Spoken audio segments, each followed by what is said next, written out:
So, anything interesting happened in the world of the white media over the weekend? It was a no-brainer that I was going to tackle this subject, not because I have any sort of burning enmity toward Tiffany Cross.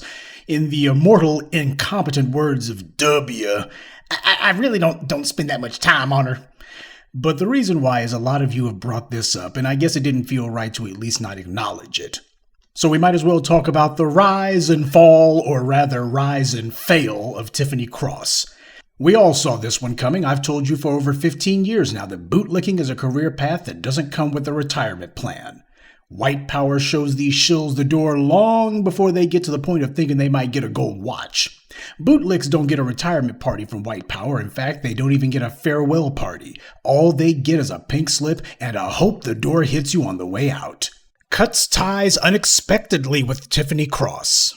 That's how the white media is framing this. Now, why is she out? There's more than a little speculation on why, but one of the white media's industry rags, Variety, had this to say. Executives at the network had grown concerned about Cross's willingness to address statements made by cable news hosts on other networks, and indulging in commentary executives felt did not meet the standards of MSNBC or NBC News. This according to 3 individuals familiar with the matter. That's the white media's all-purpose anonymous sources. So somebody at MSNBC wanted this out there. That's why they went to Variety with it. She was on the outs because she was saying things about people at other networks. Read Fox News. And she did take some shots at Tucker Carlson and even the GOP in general. And she even had some choice words for Megyn Kelly, who's no longer at Fox. So what did that tell you? This wasn't simply about what she said about some Fox News folk. Otherwise, her back and forth with Megyn Kelly wouldn't even have mattered, and clearly it mattered to someone. And Variety wasn't alone in their assessment. Forbes and other right-leaning white media outlets specifically cited Cross's appearance on Charlamagne's Comedy Central show as having been the last straw. Like cousins. Joe, what say you? We need the culture that comes out of Florida, Georgia, and Pennsylvania. Arizona's far enough away. Let it go. Tiffany, what do you think? One's got to go. I say Florida literally looks like the dick of the country, so let's get rid of Florida. Ron, Are you saying castrate Florida dick of the country? Seriously, let's castrate Florida. Here's the problem. Ron DeSantis, whatever you want to call Florida man, he is so problematic. The people there passed Amendment 4, which gave returning citizens, those formerly incarcerated, the right to vote. He instituted a poll tax. He has done everything he can to keep black and brown people from the ballot. He traffics in stupidity and ignorance, and I just think they are a problem for the rest of the country. Let's get them out of it. Why is everyone so quick to jump on conspiracy theories? Is the truth not sexy enough? Or is our trust in media just broken? What do you think? Let me just say first, everybody wasn't eager to jump on that bull. That was definitely orchestrated by the GOP, the right-wing extremists, and we cannot separate Republicans from white-wing extremists. They have merged right now. Right, and I also wouldn't equate Fox News and MSNBC, but one bubble is just complete bullshit. Another is actual journalism and reporting. As you know, Elon Musk came out that he's going to charge for Twitter verification, to quote the great Senator Clay Davis from The Wire. Ain't nobody paying for that verification. That's ridiculous. Classy, Tiffany, real classy. I guess nobody ever told her that as far as these white media companies are concerned, their on-air talent represents them on the clock and off the clock as well. And apparently nobody also told her that a lot of white media executives and moguls call Florida their home. Also, as one of the main mouthpieces for the white leftist media, MSNBC doesn't want their on-air talent attacking one of the battleground states who the Democrats have lost ground in and are desperately trying to turn purple. Remember, Barack Obama won Florida in 2012, a rare feat for a Democrat, more so amazing because Barack Obama's not white. Hillary and Biden, on the other hand, lost it twice in a row in 2016 and 2020, but Democrats are still not wanting to turn all of those would-be Biden Republicans against them.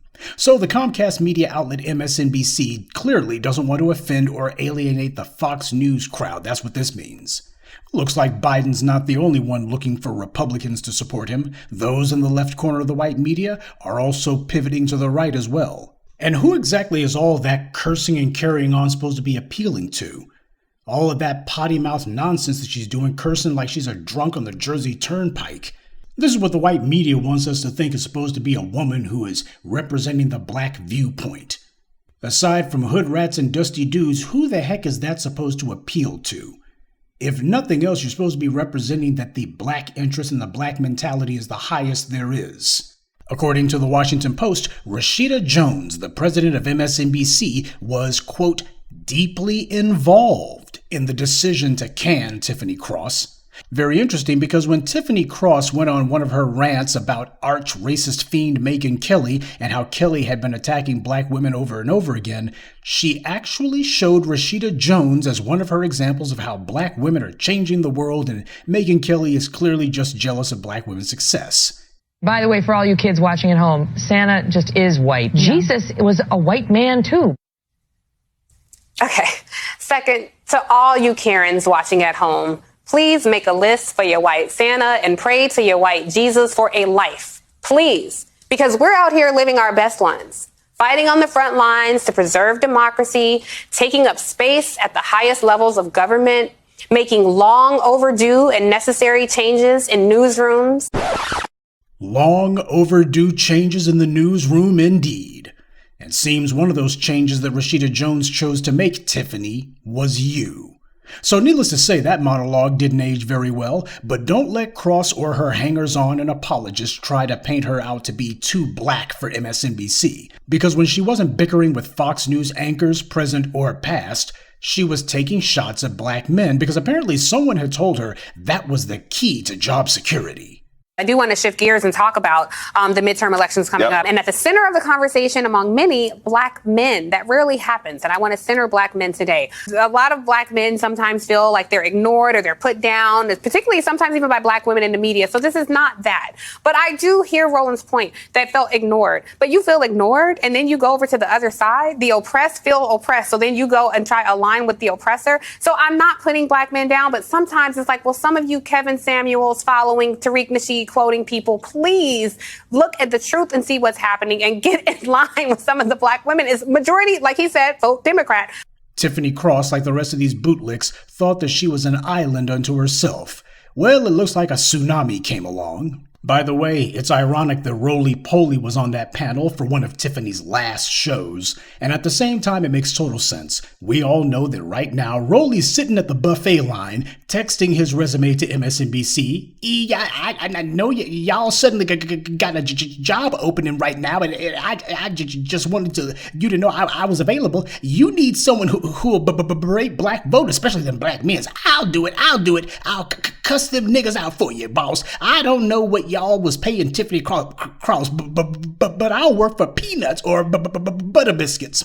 And because I know that there's a lot of black folks who tragically are very easily impressed, let me go ahead and say this for the record. About the only thing Tiffany Cross Eyes had going for her was the same thing Tamron Hall did. She was a black woman who is considered photogenic, and she didn't flub her lines when reading off the teleprompter. And that's fine if you're the Fox News crowd with low expectations, but over here in black society, we're on a higher level. We're all about the information. We know that eye candy rots your brain.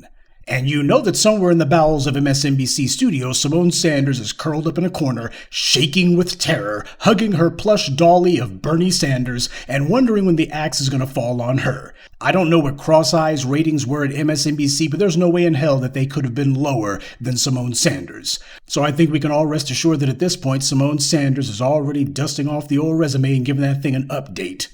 And no, I don't give Cross-Eyes any points for highlighting the racism from Fox News and the GOP. Folks on CNN and MSNBC have done the same things for years. You don't win any points with me for that. And you notice how the white media tries to make her out to have been so popular with black audiences, but particularly black women? Tiffany Cross can't say that she represents black women's interest. Because last time I checked, I can't think of any time that she's even mentioned the black maternal mortality rate. She dang sure ain't made an issue out of it. She certainly doesn't confront Democrats about what they're going to do about it. In fact, she doesn't confront Democrats at all. The occasional blink and you'll miss it critique that she gave from time to time, which were very oblique, by the way, she never came up the middle. That's weak sauce, and it doesn't impress anyone. Let's not be naive here. Tiffany Cross must have known that she was circling the toilet bowl long before now. The way that she took direct shots at people like Tariq Nasheed and even Kevin Samuels, who is dead, that proves that her insecurity was showing. Her white bosses had her take those kind of shots, and she did so with gusto. Joke Reed was more oblique about it when she did it. She didn't actually put a name on it, but Cross Eyes did. She validated that they hear us and they fear us. They fear us because you listen to the new voices of black media. And if you're listening to us, that means you're not listening to them. Or if you do listen to them, you're not taking them very seriously. We're getting to the point that a critical mass of black people under the age of 50 will be on the boards with this. And that's when you reach a tipping point. The bootlick hustle is running out. That's why the DNC and RNC are throwing their tools and shills overboard. From Kamala's miscommunications office, which ditched Simone and Ashley Etienne, to MSNBC, which has purged Goldie Taylor, Tamron Hall, and now Tiffany Cross Eyes. There's a whole lot of house cleaning going on.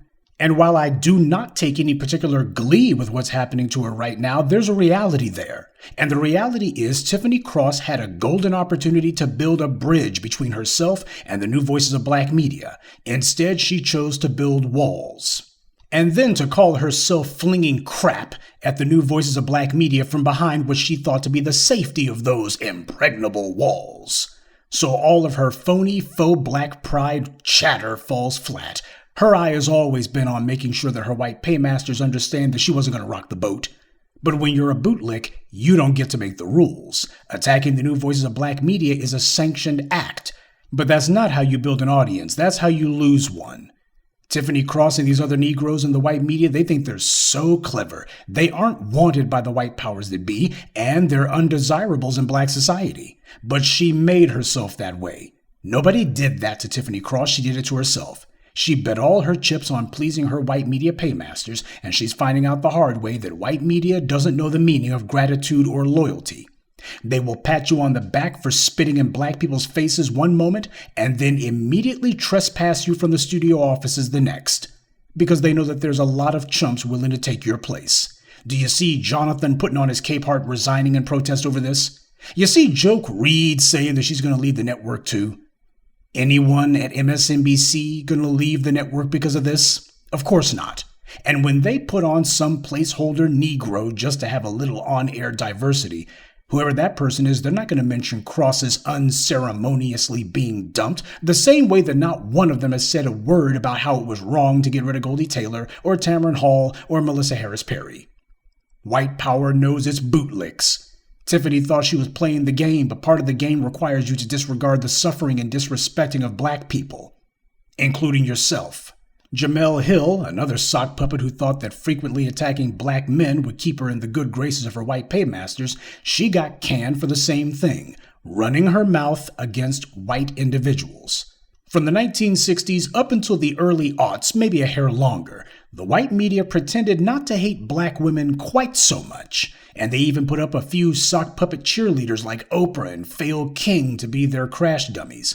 But as we've seen in the last 10 to 15 years, a lot of black women, including black women who work in the white media, have noticed that the relationship has turned decidedly abusive between themselves and the white media. And a lot of the abuse has been aimed squarely towards black women. The white media has made spaces for politicians and even two-bit bigots like Don Imus to make it a point to excoriate black women. So naturally, some of these black women working in the white media decided to take a couple shots back because they convinced themselves that apparently they were all on the same level of Oprah. I guess they never actually looked to see what happened to Oprah. They convinced themselves that they had made it, that somehow they had gotten to some mountaintop when that wasn't true at all. They actually convinced themselves that the white media would support them, or at the very least wouldn't fire them, if they spoke against white men, and they're finding out the hard way that wasn't true. The white media didn't put these black women in those positions to challenge white power. They expect these black women on the air to take their abuse in silence, to be crash dummies and punching bags. That's what they're there for. Tiffany Cross was given that weekend show in the hopes that she could demonstrate that she can control black opinion, that she could shout us down. She failed miserably at that, but even if she hadn't, white power wouldn't let her get away with slapping them in the face. The abuse only goes one way under white supremacy, and when the black female on-air talent finally decides they can't take any more of suffering in silence, the white media chucks them out the door without so much as a by your leave, and they bring in the next pliable tool. So, where does Cross Eyes go from here? Hard to say. It's not like she's highly sought after or anything. Cenk Uygur, of all people, offered her an invitation on Twitter to come work over at the Young Turks. And his pitch? After some empty praise, he said, "We hire badasses." Dumbasses is more like it. About the only options I can see for Cross at this point is to join Roly Poly's Broom Closet podcast. She can play Robin Quivers to his Howard Stern. Though it's even money she'll wash up with Mark Lamont Schill over on Byron Allen's attempt to resurrect Black News Channel, that media zombie. You can't call BNC The Walking Dead because it never got to its feet. Hell, it never even started crawling. BNC wasn't The Walking Dead or even The Lying Dead. It was just The Plain Dead. Created by a white man, funded by an Asian billionaire, and staffed by black folks who the owners didn't respect and who at the end weren't even getting paid. Which perfectly explains why Byron Allen's interested in it. All these bootlicks are doing is switching the deck chairs on the Titanic. The white media can give you a platform, but they can't give you credibility, and they won't give you any support. And that's how you wind up like Tiffany Cross, over on MSNBC, a station that potentially can reach hundreds of millions of people, and rather than being a star, you instead whine about people on YouTube because they have the viewers you wish you did. Cross-Eyes, Tarana Burke, and some other bootlicking harpies had their little dinner. Bootlicks are always eating, and they acted as if they were some sort of black female elite because one of them had a book deal here with a white publisher, or one of them was working on a white cable network, or one of them worked for a white political party. These clout-chasing boule bootlicks think they're the smartest Negroes in the room. And you want to know why? Because there's no cure for stupid. Well, now that she's been dumped on curbside for pickup, what is Cross-Eyes going to brag on herself for now? Because without the white media, she doesn't exist. Anyone seen or heard from Melissa Harris Perry? Or Goldie Taylor? I heard that Tamron Hall got a show, but has anyone actually seen it? These people will never figure it out. The folks who they're insulting online are the very people that they can't do without, but they can't afford to try to appeal to us either because our entire mission is to tear down the very white media that they work for. Tiffany Cross tried all the tricks. She tried telling everyone that only black women's votes matter. This was the strategy straight from DNC headquarters, by the way. Hey, we're hemorrhaging support from black men, so double down on trying to attract black women, but don't offer them anything. Tell them they're going to get abortion and hype that up. Tell them that's the only issue that matters. So Tiffany Cross did that. And so did Joke Reed and Roly Poly Martin. You could tell that the butter biscuit chitlin orders had gone out from DNC Central because they were all pushing the exact same line. But it became obvious pretty fast that black women weren't going for the okie doke, certainly not in the numbers that they were hoping for. So Cross-Eyes wound up having to walk that one back, and she wasn't alone. Roly Poly went from young people don't matter in the elections, only old people do, to now cursing and yelling and saying that if we don't vote, the GOP is going to win. Oh, how quickly they turn. See, this is what I've always told you. The white media and their bootlicks know that what they're saying is a pack of lies, but their job is to convince you. That's the white media's mission, to take their lies and get you to act as if it's reality. They'll use scaremongering tactics, disinformation, shaming tactics, emotional manipulation, and outright lies to convince you to go along with their narratives. Like stop and frisk had no impact on Bloomberg's black support, remember that one? The white media knows the reality, but they also know that they got the ability to shape reality or just make it up out of whole cloth based solely on their word if you only listen to them. What we're seeing now is what happens when black folks stop listening. Phase 1 was to let enough of our people know that they weren't alone. Yes, being carpet bombed with white media propaganda, having them act as if any black person who doesn't agree with them is a radical, can be somewhat discouraging. In a vacuum, the job of the white media is to psychologically bludgeon you into obedience, or at the very least to demoralize and dishearten you. Making you feel isolated is a vital part of that. But now we see Joke Reed talking about a lack of black voter support in Florida. I spent a lot of time on the radio this morning, calling into radio stations and encouraging people to vote. I called a lot of black and Caribbean radio stations. Yes. And the message that I got back from those hosts was alarming to me, that the lines in communities of color, in black communities, are short. People are not lining up. People are not coming out and voting in the kind of numbers you're seeing in places like Georgia, in places like Pennsylvania. And one of the things that a friend of mine who's down here, works in politics, told me is that she's hearing a lot of fear among black voters that even if they've never done anything wrong, they've never had any kind of a criminal record or anything, the fear has been put into them by those arrests of black voters who had former felonies, thought they could vote, didn't know that they weren't eligible, voted, and Ron DeSantis' election police arrested them, and then they were prosecuted. That worked, right? That's a Jim Crow tactic, and it has worked on a lot of people. It's horrible. How can you reassure voters, and how do you get the communities that you need to win to actually come out and vote? Let me start out by talking, and I'm glad you're in Broward, because a good friend of mine that actually lives in Broward County and I had a long talk yesterday when we were talking about turnout. You know, and I am an evangelist. I am a voting evangelist. Anybody who knows me knows I am at my most annoying during election season because I harass everybody and I make them vote. I mean, so I'm in the store saying, person behind the counter, did you vote? You know, but what I'm hearing about Florida, unlike a lot of other states like Georgia and states like Pennsylvania, is that African-American voters are voting in lighter numbers than one would think with a black woman on the ballot, with somebody who I know is very popular here, yourself on the ballot. Why do you think that is, and how can you encourage folks in this state to get out and vote? Now, first of all, you see the excuse making has started early. And she's sitting here saying that she talked to black and Caribbean stations down there. That means mostly immigrants, talking about people from the Virgin Islands or African immigrants or Haitians or what have you. And a lot of them apparently must have some sort of trouble with the law, because the truth of the matter is, if you're getting higher turnout in other states, that's because you got a lot of black folks who are not in trouble with the law. But here she is pushing a gross stereotype that all black folks are terrified because every black person's a criminal. Every black person's got some brush with the law. This is supposed to be your black representation on MSNBC. And this is what she's saying. Black people are scared to go to the polls because they all got something. They must all have some priors or some warrants or something. Do you see them talking this way to any other group?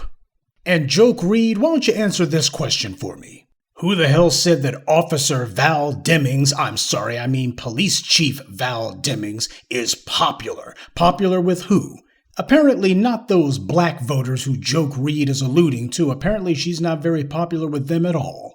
Now, if Charlie Crist and Val Demings really wanted to know why their black voter support is so weak, and I suspect they already know, well, here's the main two reasons. One, neither one of them lifted a finger or said a word while black people were being run out of the state of Florida. And secondly, neither one of them has offered black people anything. That's how reality works. Nothing from nothing leaves nothing. You put nothing in, you get nothing out. Officer Val Demings is just like low-down Willie Brown. These bootlicks figure they can win office without black voters, so they cater to the white left and to casual racist, read white moderates, and they figure they'll be able to win office that way. Black voters are irrelevant to them. So they make it crystal clear they're not going to do anything to benefit black people, and they're certainly not going to do anything when it comes to police harming black people as far as they're concerned. That's how you get that non-black voter support. But as it turns out, their would-be non-black voter base doesn't want them. So here we see them pretending to slither back to us, at least paying lip service to it. And Joke Reed is not at all confused as to why there's a lack of black voter support. She knows exactly why that is, but she doesn't dare say it, because to do so would mean that she's saying this ought to be a campaign issue. And she's not about to do that. Oh yeah, Barack Obama, they've wheeled him out of somewhere, and he's out there campaigning for these Democrats. He'll be no more successful than he was in Virginia or Georgia. So we see now that it's not just Stacey Abrams who can't get black support, only in this case, they're not able to run the "if black men don't vote for me, then it's all your fault if the Republicans win" line of crap. You got Democrats all across the country who are seeing that the racial scaremongering trick of 2020 only works once. It's not enough to keep telling black folks that Republicans are racist. We already know that. What are you offering specifically for black people? That's the issue. And if the only thing you're offering is that you're not a Republican, that means you're offering absolutely nothing at all. We're not going to be ignored. We won't see people talk around our interest, and we damn sure won't have anyone telling us they're not going to do anything that benefits us. Looking at the condition of black people, it's obvious that neither political party has done anything for us. The only Negroes out there cheerleading for them are the handful of bootlicks who depend on the DNC or the RNC for money, or who are desperately hoping to get a job. They know they have to deny reality, and they'll do it gladly. As they see it, they're playing the game. We fall more and more behind, and if someone is supposed to be giving the black perspective, then they would be explaining why Democrats have to step up with specific tangibles specifically for us. Instead, we get lectures and finger-wagging from the likes of Tiffany Cross. You know, you never see the Tucker Carlsons or the Sean Hannitys or the Megyn Kellys saying that the right-wing nuts need to get in line. On the contrary, these people are the main ones who tell Republicans they better get in line with what the right-wing nut base wants. MSNBC never lectures Hispanics or Asians or the Jewish community or the LGBT community to stop sloganizing or you need to get in line. They instead tell the Democrats they have to do things to accommodate those constituencies. You would never see Jim Acosta or that Hispanic chick on MSNBC telling Latinos to stop making demands or to get in line or how they're wrong for not slavishly promising to vote for the Democrats no matter what. All these stories about how Hispanics are trending to the Republican Party, you don't see any of these Hispanic reporters or commentators saying, well, Hispanics are in the wrong. What's wrong with Hispanics? They don't say that at all. They're instead saying, well, here's what the Republicans are doing, and what are the Democrats going to do to counter that? They want a bidding war is what they want. You check out all the stories about the Hispanic vote on CNN or MSNBC, and they are all about how Democrats need to make changes, not the Hispanic vote. So idiots like Tiffany Cross Eyes went out of their way to be disrespectful. We don't need someone who refuses to be an advocate. Any black person on TV who doesn't have their foot in the Democrats' behinds, that's someone we don't need. Someone who spends all their time attacking parts of the black community and has nothing to say about the Democrats other than, you gotta vote blue no matter who, that's someone we don't need. Cross Eyes refused to put her foot in the Democrats' behinds. She preferred to put her foot in her own mouth instead. Oh, and on a not-so-side note, we can all tell that Simone Sanders' tenure at MSNBC has the smell of grisly death all over it, but don't be surprised if and when Joke Reed gets her walking papers too. All the phony outrage about Kanye and Kyrie Irving's alleged anti-Semitism, don't be surprised at all if Joke Reed's old blog posts come back to haunt her again. You can't listen to Negroes who are only out for themselves. These bootlicks are on a kamikaze mission. They're on self-destruct. You follow them, and you're going to end up just like them. Tiffany Cross Eyes has had every chance there was to tell the truth, but she refused. Oh, like Tamron Hall before her, she thought she was so slick. She figured we would be conned by some minor lip service every once in a while. She thought those white media executives thought she was cute. These bootlicks always convince themselves that they're smarter than the other bootlicks, that they've got white supremacy figured out, that they know how to navigate their way around white power because they're so smart. And it always ends for them the same way, for all of them. Because they're so smart. All the bootlicking, all the ignoring black folks' issues and interests, all the making herself look and sound like a fool. All for nothing. She carried water for the white powers that be, slapped black people, especially black men, in the face, and this is how they repaid her slavish loyalty. This is what MSNBC did to Melissa Lacewell Perry. They dumped her like a bag of trash. No warning, no anything. They didn't even offer her a token position on another show. Nothing. Didn't even give her a chance to have a final farewell on her own show. See a pattern forming yet? These are the same people who had Tiffany and Joy Reid and Jonathan putting on his Capehart saying that black women are the core of the Democratic Party. You heard that earlier from Tiffany's mouth herself. That black women were saving America. And this is how they treat America's heroes. A lot of black folks, including some troll accounts around here, didn't want to see this. They whined when people like myself pointed this out. When you had sisters like Nicole and Vicki Dillard and Eve and others, they would mention this and they got attacked. It was and has always been excruciatingly obvious that the Democrats have used the white media to give phony praise to black folks who they want to manipulate. So we could see the white media's praise was completely insincere. The only people who believed it were the ones who wanted to be fooled, the ones who wanted a pat on the head. And let's be honest, there's more than a few. But no matter how much bootlicking you do, it always ends the same way, with the white media kicking you out the door as humiliatingly as possible. It's like I've always told you, when white supremacy is done with its tool, it breaks its tool. Part of that is to prevent the tool from coming back later to challenge them. But the main reason white power does that is because they get a sadistic thrill out of humiliating people. They get off on it. especially if it's someone who they know very well, just to see the look on their face when they get betrayed. White power loves a cruel prank, especially one that takes a long time to pay off. The longer it takes, the more they love it, because they get to laugh and savor the cruelty to come even more. They love that stuff. So let Tiffany Cross stand as yet another in the endless string of examples, from roly-poly to Omarosa to Stacey Dash to whomever. You can go ahead and call yourself playing the game if you want, but under white supremacy, black folks don't get to win.